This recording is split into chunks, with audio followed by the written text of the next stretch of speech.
Incredible power, deceiving simplicity, Top Gun and top secret.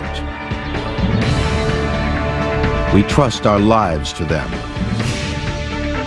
Now, jet engines on Modern Marvels.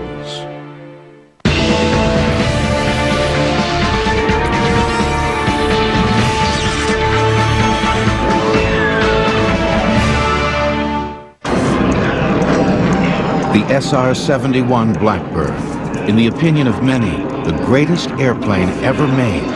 Its two huge jet engines have the power of 45 diesel locomotives. It can fly from Los Angeles to New York in under an hour, at speeds faster than a bullet. The Blackbird, designed in the early 60s, is the crowning glory of one of the greatest eras of technological change in the history of mankind. The jet age. The term was synonymous with scientific and social progress in the 50s and early 60s. The jet age conjured up not just a technological revolution, but a radical change in the way human beings thought, acted, and lived. And the jet age was powered by this. The blast of hot gases out of the end of a metal tube. One of the simplest ideas for an engine in history. Any child who's ever blown up a balloon, then released it to zoom through the air as it deflates, has seen how jet power works. The most common form of jet engine today is the turbojet. It uses spinning compressor wheels at the front end of the engine to compress the incoming air. The air is then mixed with fuel and ignited. The blast of exhaust gases out the back propels the engine forward, as well as rotating turbine wheels at the back, which turn the front compressor wheels on the same shaft.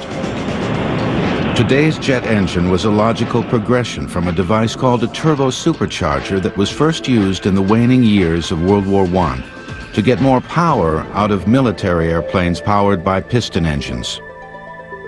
Here was a case where technologists were trying to allow the piston engine to breathe, if you will, more efficiently at high altitude. With a turbine in the exhaust that rotated a compressor wheel to force feed air into the engine, they had the main elements of a jet engine, although they didn't realize it at the time.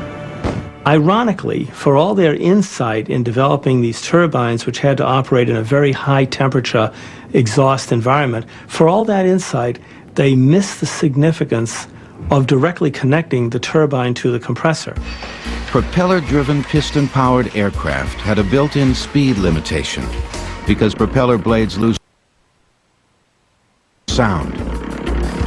In the early 1930s, a few far-sighted aircraft engineers in Britain, Germany, France, and Italy began toying with the idea of eliminating the piston engine and the propeller altogether. It might be possible, they thought, to power a plane with a device not all that different from a turbo supercharger, but bigger and more powerful. Critics, however, warned it was folly to try to use a pure jet engine to power an airplane. The scoffers said such a jet engine would have to be so big and heavy the plane could never get off the ground. Some claimed the jet engine would have to be lined with bricks to protect the fuselage and the pilot from the intense heat. But a few young scientists persisted. One of them was Britain's Frank Whittle, who first wrote about the idea of jet aircraft in 1928, when as a cadet at Cranwell Military School he turned in a thesis on the possibilities of powering airplanes with a gas turbine engine or turbojet. After graduation from Cambridge University, Whittle began putting together a demonstration turbojet. His first model ran so erratically it almost exploded, and it would be 3.5 years before he had a working model, but it was too weak to power an airplane. Whittle had been given unusual treatment by the Royal Air Force. He was placed in selected positions so that he could continue to develop his radical ideas. The irony of it is that when it came time to really back his ideas, the British government backed away from it. He didn't get the support that he needed. Whittle had no way of knowing that at the same time in Germany, another bright young engineer was working on exactly the same idea. Hans von Ohain had convinced one of Germany's leading airplane manufacturers, Ernst Heinkel, to let him build an experimental turbojet in 1936. Within a year, he had a viable engine. And in August of 1939, the Heinkel HE-178 rolled down the runway and lifted into the sky. The world was about to change. The first jet engine was in the air. Germany was not about to announce to the world that it had just created the first turbojet airplane. The German Air Ministry recognized that they had a potential wonder weapon, and they also realized they would be at war very soon. The ratio of the speed of an airplane to the speed of sound, called the Mach number, was determined by the Austrian scientist Ernst Mach in 1887. Jet engines will return on Modern Marvels. We now return to jet engines on Modern Marvels. In September of 1939, less than a month after the test flight of the world's first jet fighter, Germany invaded Poland. The war was on. But the work on getting a jet fighter into mass production still proceeded slowly. In 1939 and 40, there was no great impetus in Germany to develop the jet engine. The Luftwaffe felt invincible, and their propeller-driven aircraft were doing just fine. In early 1940, they destroy the Low Countries and the Scandinavian countries, and then they're threatening Great Britain. And what happens? In the late summer and the fall of 1940, Germany loses the Battle of Britain. Now, that is the moment when you start seeing a stimulus. Now they suddenly realize we need something else. Although Ernst Heinkel had flown the first jet-powered test plane, he was now in a race with his arch-rival, Willy Messerschmitt, to develop the first mass-production jet fighter for the Luftwaffe. In April of 1941, Heinkel was the first into the air with his fighter prototype, the innovative HE-280. But a year later, his competitor Messerschmitt had an even better jet fighter, the Me-262. The 262 was a superior airplane, had higher speed, higher range, better armament package, so it was selected for production. It was designed basically to destroy American bombers. It could do that very well because it had a tremendous speed advantage over them. It had a tremendously powerful cannon armament to do that. 17 Me-262s were ordered for tests and evaluation. When Nazi air ace Adolf Galland came to Messerschmitt's test center to fly one, he was amazed at its effortless power and speed, which far surpassed the performance of the Luftwaffe's piston engine planes. Accompanied by only a whistling sound, my jet shot through the air. This is not a step forward, this is a leap. It will guarantee us an unbelievable advantage, so long as the enemy sticks to piston propulsion. Meanwhile, in England, Rolls-Royce had taken over development of Frank Whittle's turbojet, and together with the Gloucester Aircraft Company, they created the Gloucester Meteor twin-engine fighter, which had its first test flight in March of 1943. But the Germans were the first to send squadrons of jet fighters into battle. 225 Me-262s were delivered to the Luftwaffe in 1944. Allied pilots would soon be shocked to see this completely new bird of prey swooping down on them at speeds that seemed impossibly fast. I think from an Allied pilot standpoint, what they were astonished at was encountering a fighter that could put its nose up and seemingly defy gravity and simply climb vertically away from them. That came as a real shock.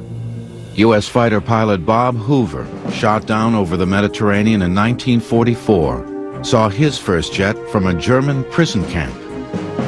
I thought, my goodness, we've lost the war, because it was going so fast. I couldn't believe that there was anything like that in existence. And I thought, boy, I might be in this place forever. In one of the largest aerial armadas in history in March of 1945, the Allies sent 1,200 Flying Fortress bombers to attack Berlin, escorted by more than 600 piston-engine fighters. The Germans scrambled 37 Me-262 jet fighters to intercept them, and the lightning-fast jets, although outnumbered nearly 50 to 1, managed to down 8 Allied bombers and 1 fighter. But the Me-262 came too late to make a difference in the war's outcome. From 1944 onwards, as the war worsened for the Nazis, German jet design began to show signs of desperation. Some of these fighter concepts were utterly bizarre, and so you started seeing weird little fighters like the Heinkel 162, the so-called Volksjäger, built out of plywood with a jet engine on the back of the airplane behind the pilot, or the Messerschmitt 163 Comet, which was a rocket-propelled fighter that used two hypergolic fuels. In other words, when the fuels were mixed, they would spontaneously combust. That was actually far more dangerous to its pilots than it ever was to the Allies. You had piloted surface-to-air missiles, the Barkham Natter. You had piloted air-to-surface guided bombs. Many of these would have required years. Some of their projects would have required decades to develop. The price of these ineffective projects was fewer effective planes like the Me-262 and the Arado 234, the world's first jet bomber. Meanwhile, the British, led by Frank Whittle, had their first jet fighter ready to go in late 1944. Called the Gloucester Meteor, it helped intercept German V-1 buzz bombs, which were powered by a pulse jet, a jet engine that took intermittent gulps of air, producing the strange sound that gave the buzz bomb its name. The British Gloucester Meteor and the German Me-262 never met in battle. The war was over before either of them could have any impact on the outcome. The U.S., lagging far behind, would not have an operational jet fighter until after the war was over. And during the war, U.S. military authorities initially had no idea how far behind they were. Aircraft engine manufacturers in the United States had shown little interest in developing jet engines.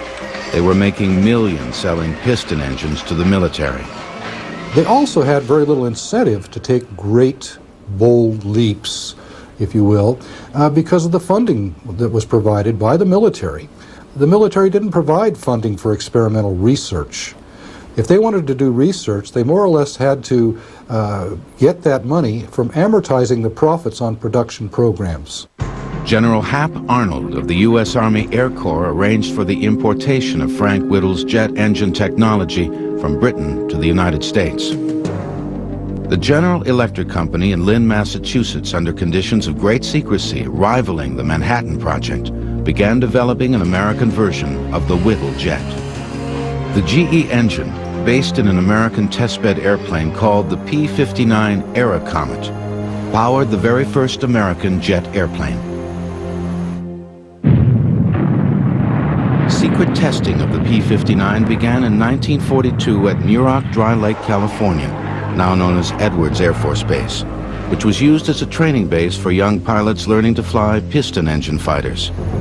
To disguise the P-59, a fake wooden propeller was placed on its nose when it was moved across the base. Pilots on the south end of the lake were not really quite certain what was going on, but every now and then some would return to base with stories of an absolutely incredible encounter. They would be flying along and all of a sudden an airplane would fly alongside with no propeller on it whatsoever. They were probably even a little more disturbed when they peered up into the cockpit and saw what appeared to be a gorilla wearing a derby hat and waving a stogie at them. Well, that gorilla wearing the derby and smoking the stogie was Bell's chief test pilot, Jack Willems. Jack decided that it would be a thrill enough to fly a jet alongside them, but he'd go one better. Went down to Hollywood, got a gorilla suit, got the stogie, got the derby, and he was off and running. And apparently, the shrinks here on base managed to convince these guys that they had not seen what in fact they had seen. Because after all, everybody knows an airplane can't fly without a propeller. Jack Willems would later lose his life in 1946 in the crash of a plane he was preparing for an air race. But the P-59 that Willems helped test would pave the way for an exciting new generation of U.S. aircraft. The Boeing 747 has carried enough passengers to equal 1/4 of the world's population, about 1.5 billion people. Jet engines will return on Modern Marvels. We now return to jet engines on Modern Marvels. As testing of the very first U.S. jet continued at Muroc Dry Lake in California, it became evident that it was too slow to be the airplane the military was hoping for. The P-59 would have been a very comfortable, nice propeller-driven fighter. What it is it's basically a piston-engine propeller fighter without the piston engine, without the propeller, and with two jet engines buried in the wing roots. It had very little combat potential, but it was a tremendous learning tool. Completely unaware of the top-secret P-59 program, Kelly Johnson of Lockheed went to the U.S. military with a plan for a radically different jet aircraft. Willis Hawkins was a young airplane designer working for Kelly Johnson at the time. Finally, a senior colonel asked him to come into his office, and he said, first thing, you got to shut up about that airplane of yours. Secondly, we've got a twin-engined airplane that's flying today, jet engine, and it's no damn good. He said, if we give you a specification for an engine that's already running, will you go home and make us a proposal? 2 weeks later, Kelly Johnson submitted his unique proposal. And 3 weeks later, he had a contract to build America's first operational jet fighter, the P-80. It was the beginning of Lockheed's top-secret Skunk Works division, the advanced aircraft unit that would go on to build many legendary airplanes, including most recently, the Stealth Fighter. He was given a contract to conduct at Lockheed virtually an experiment in not only in the aircraft but in production. He demanded and received authority to have a sequestered workplace, to have no government interference, to be able to do a minimum of paperwork. Starting with the P-80 program, one of Kelly Johnson's rules at the Skunk Works was never to separate the engineering department from the manufacturing department. Willis Hawkins saw the value of that rule when he was in the office of one of the F-80's designers, Irv Culver. The manufacturing department on the floor below called up to say they needed a part designed to brace a small curved section of the bulkhead. Well, Irv said, let's go down to the shop. And he took a piece of cardboard and fiddled with it and cut it with scissors until it fit, bent up the edges, and he said, make it like that out of 060 aluminum. And the guy said, fine. And Culver said, bring it back, I gotta make a drawing of it. And that was what was meant by the communication with the shop. The all-new P-80 could fly at 560 miles an hour, about 150 miles an hour faster than the P-59. Bob Hoover, who saw his first jet from a German prison camp, was now a test pilot in the P-80 program, contending with early jet engines that after 5 hours would overheat and malfunction. Those days we didn't have ejection seats, and you knew you had to get it on the ground quickly or you were in a lot of trouble, because if the front light came on, that meant it's going to blow up pretty quick. In the world of fighter aircraft, models like the P-80 were designated P for pursuit. That changed in 1948 when the P became an F for fighter, as in F-80. The F-80 Shooting Star became America's first production jet fighter in 1944. It led to the more advanced and powerful F-84 Thunderjet in 1946. It was the first U.S. jet to have an ejection seat, an idea that was copied from the Germans. Bob Hoover was the first to use one in an emergency, or at least try to use one. It happened when the jet engine on his test plane suddenly malfunctioned. It's very abrupt when one of those jet engines freezes. That whole airplane lurches like that. And now it's just pitching over and I'm completely out of control. And so I thought, well, here we go with this seat. And so I reached down and pulled the handle and nothing happened. Then I opened the canopy and was sucked right out. And the reason for the ejection seat is to get you over the tail to avoid killing you, the pilot, by hitting the tail. I went right into the tail and broke both legs right through the knees and landed way up in the Antelope Valley there. Near death from shock and exposure. Hoover was eventually picked up by a farmer who saw his parachute in the sky and searched for the downed pilot for hours. The move into a jet fighter was a very pleasant experience. Marty Knudsen logged more than 1,000 hours as an F-80 pilot in Korea after first flying a piston engine fighter. Suddenly you didn't have to worry about having the right RPM for the power you were pulling and the mixtures. There was none of those controls. You had a go handle. It was either off or fast. But American jet pilots soon faced a formidable opponent in Korea. In November of 1950, an airplane appeared which absolutely shocked us, the MiG-15. It was a Russian-built airplane powered by a derivative of the Rolls-Royce engine, which England, either through stupidity or somebody's treasonous effort, had sold to the Soviet Union at a time when it was very, very foolish to have done so. It gave the Soviet Union engine industry a massive injection of technology. Immediately, the whole stakes in the air superiority battle changed. The F-80 was not really suitable to duke it out with the MiG-15. It simply had too many performance problems relative to the higher performance MiG. The North American F-86 Sabre jet, which arrived later in the Korean conflict, came close to matching the Soviet MiG-15 in performance. Aircraft designers were playing catch-up with the dramatically higher speed capabilities of jet engines. The F-86 was the first U.S. jet to have its wings swept back at an angle, like the MiG-15s, which created better handling at high speeds.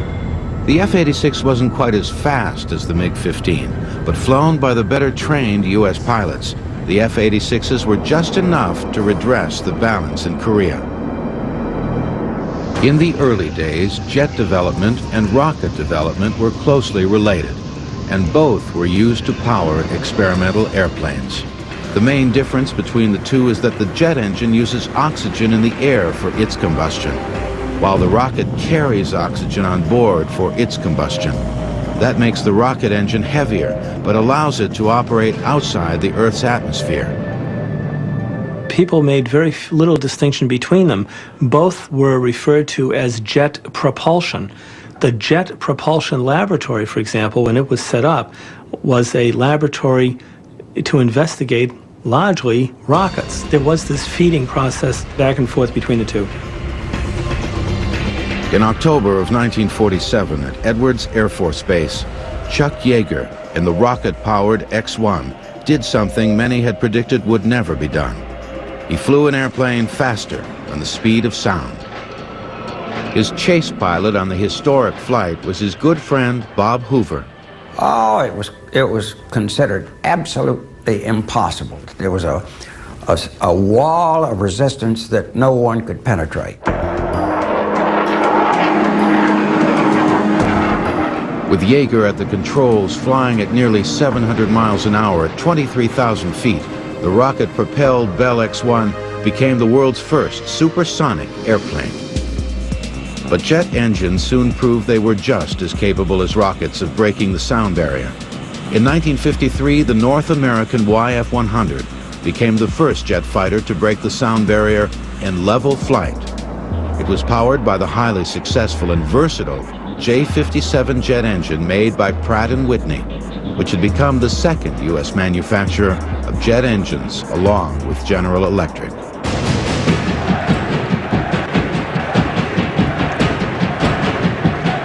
The Cold War of the 1950s brought a mood of fear and suspicion, and the jet engine found a new application in a super-secret spy plane called the U-2. It all started when the CIA came to Kelly Johnson at the Skunk Works with an idea. All the CIA said to Kelly was, we want something that goes a long way and gets very high, and we want pictures of you-know-who. Marty Knudsen was one of the first 6 Air Force pilots recruited by the CIA to fly the mystery aircraft. We were asked if we'd be interested in flying on a very dangerous mission that would be of great value to the United States of America. And any red-blooded young man says yes to that, you know. Some of the pilots speculated their secret mission might be to fly the first spacecraft. Marty Knudsen hoped it might be a new Mach 2 supersonic fighter. The 6 young fighter pilots were shocked when they were taken to a remote CIA airfield and shown the ugly duckling they were going to be flying. It didn't really look like my cup of tea, being a young hot fighter pilot, seeing this big, long, gangly winged thing sitting there. It may not have been pretty, but it was a jet, whose specially modified engine would propel it to incredible heights. We immediately started flying the airplane the next day and being told to start laying down operational plans for missions over Russia. Flying the U-2 was unlike anything Marty Knudsen had ever experienced as a pilot. You're almost like you're living in another world. You can just start to see the curvature of the Earth. Well, I guess I should say it's a big ego trip to sit up there at 70,000 feet and look down at that man's puny effort in the world below you. The U-2 was also powered by Pratt & Whitney's popular J57 engine. But to allow operation at 70,000 feet and higher, the engine had to be virtually hand-built, with much closer tolerances to minimize loss of air pressure at high altitudes. It was believed the U-2 could fly with impunity over the Soviet Union because no Soviet fighters or missiles could go high enough to shoot it down, and at first, that was true. The apparent invincibility of the U-2 lasted until May 1st, 1960, the day U-2 pilot Francis Gary Powers took off on a fateful mission over the Soviet Union. I was at Buda, Norway, where he was supposed to land, and I was supposed to take the airplane off on its next flight out of there. I started pre-breathing oxygen to fly, which you need to do 2 hours before takeoff, and of course he never arrived. Powers had been shot down by a Russian missile and captured. He was sentenced to 10 years in a labor camp, but was released 2 years later in a spy exchange. The U.S. announced an end to the Soviet overflights, but the U-2 continued to fly. Exactly where is still classified. Perhaps the most amazing thing about the U-2 is that it is still flying on reconnaissance missions for the Air Force and research missions for NASA. We started to see a shift in aircraft development. Aircraft which had been designed for months of service or several years of service, now we started to see the potentiality of aircraft serving for decades of service. The U-2 isn't the only legendary Cold War jet still flying. The B-52 bomber has been in service since 1955, and like the U-2, was invaluable in the Persian Gulf in the 1990s. The B-52 was yet another landmark U.S. aircraft powered by Pratt & Whitney's J57 engine, the engine that won the coveted Collier Trophy for aviation design.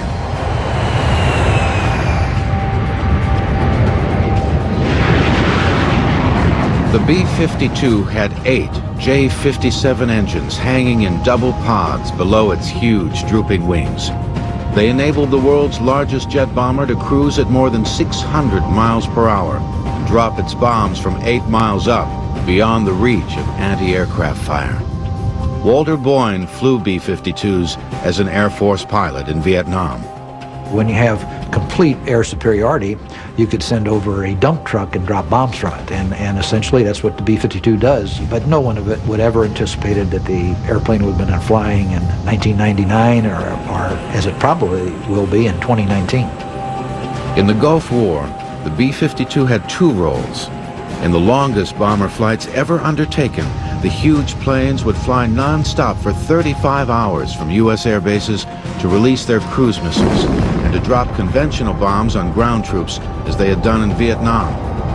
B-52 attacks were devastating. A single plane able to carry 80 bombs weighing a total of 75,000 pounds. The B-52 will fly well into the 21st century, and possibly even in re-engined variations where we replace the 8 jet engines on the airplane perhaps with 4. As the capabilities of the jet engine change, we realize now that airplanes in many ways are like vessels. We can re-engine them, we can repackage them, we can, if you will, reinvent them. Of more than 1,400 Messerschmitt Me-262s built during World War II, only 6 are known to exist today. Jet engines will return on Modern Marvels. We now return to jet engines on Modern Marvels. Venice, California. In the early 1950s, it was known as a breeding ground for the Beat generation. a gathering place for folk singers, jazz musicians, poets, and contrary thinkers. Roy Marquardt, a Venice resident, wasn't a beatnik, but he was a contrary thinker. While everyone else in aviation was getting excited about the new turbojet engines, Marquardt had a passionate interest in a radically different, much simpler jet engine, the ramjet. We were always told that Roy's first ramjet was made on a curb down in Venice, California, taking a hammer and some sheet metal and making a cylinder in which he could burn this, the air and the kerosene or whatever. Sometimes called the flying stovepipe, the ramjet is a metal tube with no moving parts. It works only at extremely high air speeds, high enough for the speed alone to compress air in the front part of the engine, where it's combined with fuel and ignited. The air is brought in to the inlet of the engine. In this area here we have the fuel control system, which controls the operation of the ramjet itself. Instead of a compressor in the front like the turbojet, the ramjet's high speed alone creates the air compression required. The ramjet was first used in an operational jet aircraft in 1962 when the CIA began flying a revolutionary new spy plane made by the Lockheed Skunk Works, the huge, graceful SR-71 Blackbird. Because of its stunning appearance and astounding capabilities, many still regard it today as the ultimate jet. These huge engines used a combination of turbojet and ramjet propulsion to power the SR-71 to 3 times the speed of sound.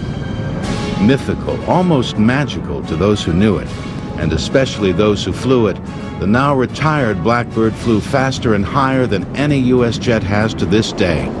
At least that's the official story, although some speculate there may be even faster spy planes today that we aren't being told about.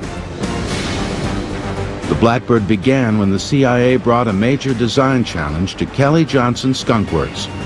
They wanted a replacement for the U-2, which flew extremely high but was slow and therefore too easy to shoot down.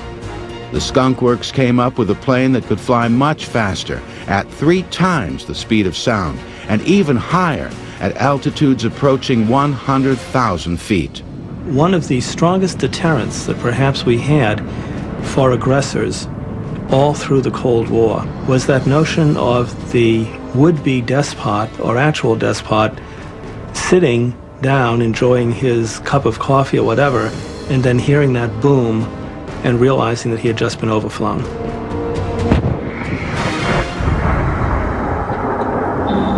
In the early 1950s, it was a commonly held view that while jet propulsion might make sense for military planes, the jet was impractical for use on passenger aircraft.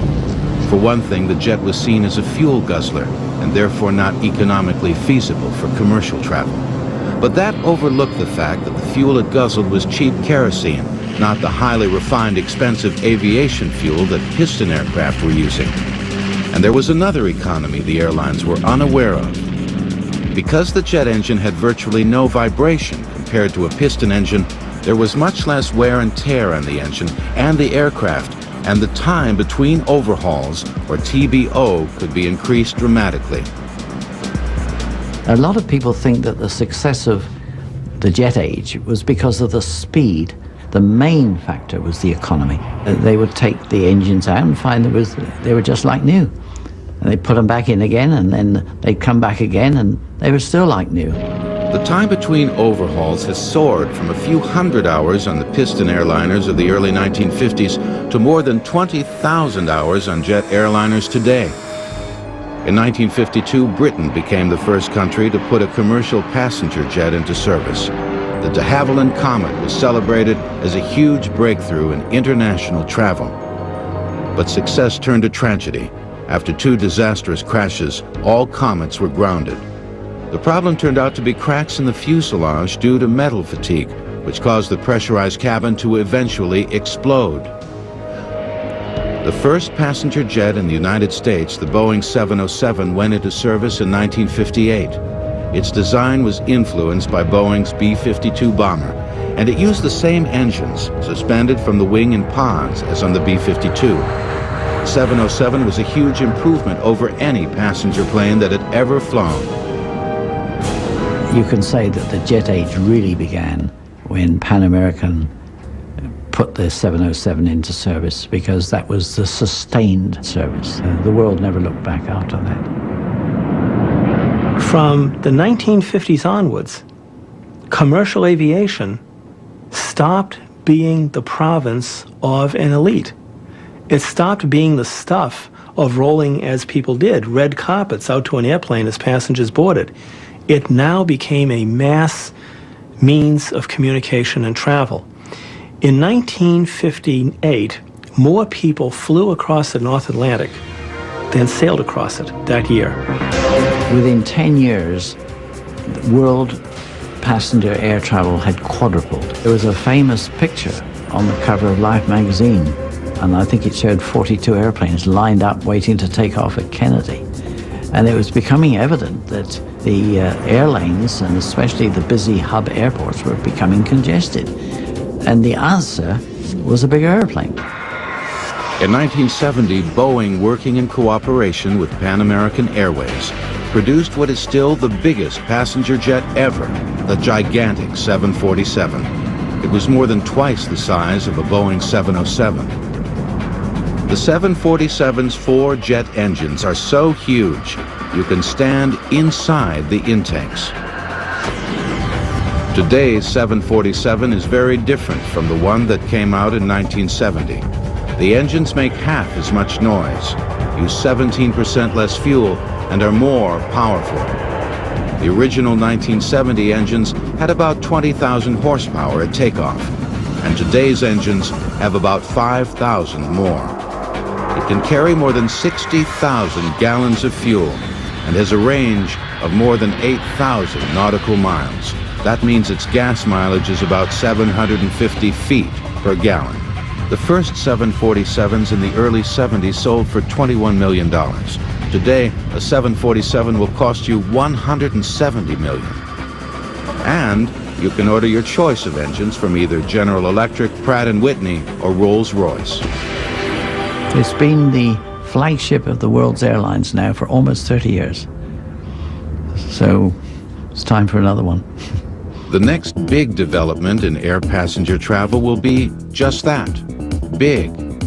Airbus is developing what some are calling the Super Jumbo, a double-deck plane half as big again as a Boeing 747 and capable of carrying 600 or 700 people halfway around the world. New generation passenger jet engines being produced by GE for the Boeing 777 are the most powerful ever, reaching about 40,000 horsepower at takeoff.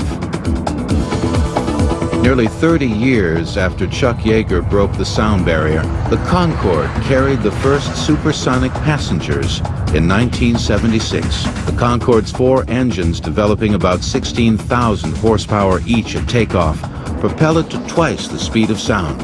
The plane's development was paid for by the French and British governments, which helped eliminate a competing American design. Eventually, the Concorde planes were given free of charge to the respective national airlines in Britain and France. It has never been a profit-making aircraft, partly because its loud sonic boom prohibits travel over populated areas. I call it a technical miracle, which it is, but it's an economic disaster. Because of the sonic boom problem, many airline experts are pessimistic about the expansion of supersonic passenger travel. But $10,000 is a drop in the bucket where military air superiority is concerned, and that's where supersonic aircraft will continue to push the envelope. The first jet versus jet combat occurred in November of 1950 between an American F-80 and a Soviet MiG-15 over Korea. Modern marvels will return. In recent years, the jet's more glamorous cousin, the rocket engine, has been getting all the attention. But now the jet engine is hot again. Jets combined with rockets are on the cutting edge of NASA's newest technology to take us into space. NASA believes the revolutionary new scram-jet could put payloads into orbit much cheaper than the rocket-powered space shuttle. But a jet engine needs air to work, so rockets which don't need air would take over beyond the Earth's atmosphere. The scram-jet is a supersonic version of the simplest type of jet engine there is, the ramjet. The ramjet reaches a certain altitude, it becomes less efficient, and the scramjets, the supersonic combustion ramjets, become more efficient at the higher altitudes and the high Mach numbers. We're talking about Mach numbers between Mach 8 and Mach 20. This is probably the only way in the future that we're going to come up with low-cost access to space. Another new cutting-edge development in jet engines is called thrust vectoring. It allows the jet's exhaust to be aimed instantly in any direction, creating great maneuverability. Thrust vectoring technology was pioneered in the X-31 program at the NASA Dryden Research Center in California. The highly maneuverable X-31 staged an amazing demonstration at the Paris Air Show in 1995. The Air Force's new fighter jet, the F-22 Raptor, has thrust vectoring to a limited degree. And beyond the F-22, the next generation joint strike fighter that will be used by the Air Force, the Marines, and the Navy is expected to have even greater thrust vectoring capability. Eventually, some say the jet fighter will be an unmanned air vehicle, or UAV, like those being developed at the Lockheed Skunk Works by Eric Knudsen. His father, former U-2 pilot Marty Knudsen, once flew jets over the Atlantic using a handheld sextant to navigate by the stars. Eric's unmanned planes do it all with a computer chip. Well, if I understand this right here, this is the man and more. Something like that's the pilot plus all avionics. Small unmanned air vehicles like this Sikorsky model will someday fly military reconnaissance missions through urban canyons and even inside buildings, and some may be powered by tiny microturbine jet engines. The drawings and designs I've seen have engines about the diameter of a quarter or less. But we're talking about engines that are extremely small, very lightweight, and probably a few years off in the future before they come to existence. The Skunk Works and other U.S. aircraft companies are also designing much larger unmanned vehicles that could someday fulfill the role of today's jet fighters. One of the greatest aircraft mysteries of all time is the Aurora, a top-secret U.S. spy plane rumored to be flying since the early 1990s at speeds as high as Mach 7. It's speculated the plane, if it exists, may use a highly advanced form of jet propulsion, unlike any we've seen so far. When the legendary SR-71 Blackbird was retired in 1990, many speculated the Air Force must have a new and even better spy plane. In the early 1990s, there were several sightings of a strange, loud aircraft that left an unusual contrail, described as donuts on a rope. When the mysterious budget item Aurora was included on an Air Force report, apparently by accident, the name stuck. But does the Aurora really exist? I have to tell you that I don't know, but here's my personal opinion. I think that the Aurora existed, that it was flown, was not satisfactory and withdrawn.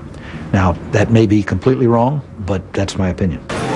That view might be supported by the fact that the United States temporarily reactivated 3 SR-71 Blackbirds in 1995. Throughout the history of the jet engine, the most mind-boggling developments have taken place in secret, only to be revealed much later to an amazed public. Today, billions of dollars are spent each year for research, development, and production in secret military programs. If the money's being put to good use, we can prepare to be amazed at any moment.